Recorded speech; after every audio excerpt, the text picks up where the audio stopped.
Thank you so much. Well, have you seen this photo? It's photoshopped.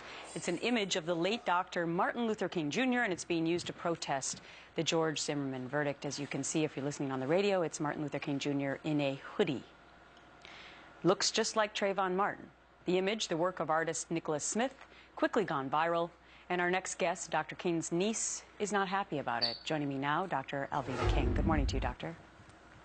Good morning, Gretchen. How are you? You know, I feel for you this morning because, you know, to have your uncle put in that kind of a photo, it just immediately puts you into this controversial situation and almost forces you to have to respond to it. Number one, what is your response? And number two, how do you feel about somebody using your uncle's image in this way?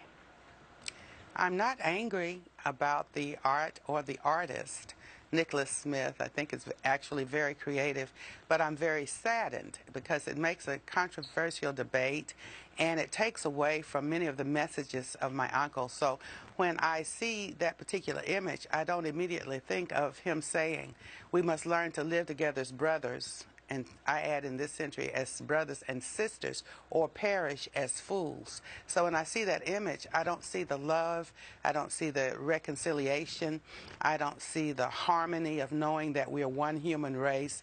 None of his message is conveyed there. The compassion's not there. And yet the anger and the hurt for Trayvon is there. And so I believe that there's much more room in an artistic picture to show the message and compassion of the man, and that's what's missing. Dr. King, what do you think the message of the artist was? I mean, for example, would your uncle, Martin Luther King Jr., be wearing a hoodie in 2013? Well, 2013, at his age as a mature man, definitely not.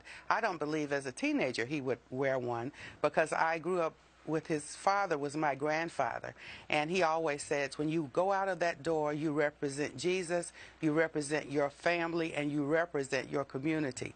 And so that was just a standard of dress that we had, and so our clothing was always in that manner. And even in this century, many members of our family still carry out what Daddy King established. But the message that's there, I do understand the message that the artist was trying to convey, you know, to give us, to convey and say, pain, Trayvon is dead, and his dream died with him. We understand that. And then but I say, you know, Zimmerman's dreams were deferred as well. So I'm saddened. I'm not angry. I'm not upset. But I'm very sad that much of Martin Luther King Jr.'s message is missing in that particular image. What has been your reaction, Dr. King, over the last week or so since the verdict was rendered? Personally, how do you feel about it? I personally feel, I have three adult children who are attorneys, and I'm a former state legislator. And so as I looked at that case, very early I said they will be able to establish reasonable doubt. Unfortunately, it just wasn't as simple as that, because Trayvon should never have been killed. And I'm very saddened by that, and I stand in prayer with his family. But justice did prevail, human justice in a human court. And I say now, justice has been served, but we need to serve God. We have to have a message of nonviolence, of peace, of resolution. And I admire Trayvon's family from the very beginning.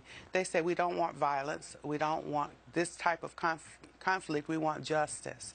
And so as we continue to pray for his family and also the family of George Zimmerman, I believe that two lives, two families, and a global community, and at least a national community, we've been very much harmed by the death of Trayvon Martin. All right, Dr. Alveda King, thank you so much for your thoughts with us this morning. Have a good rest of the week. Thank you.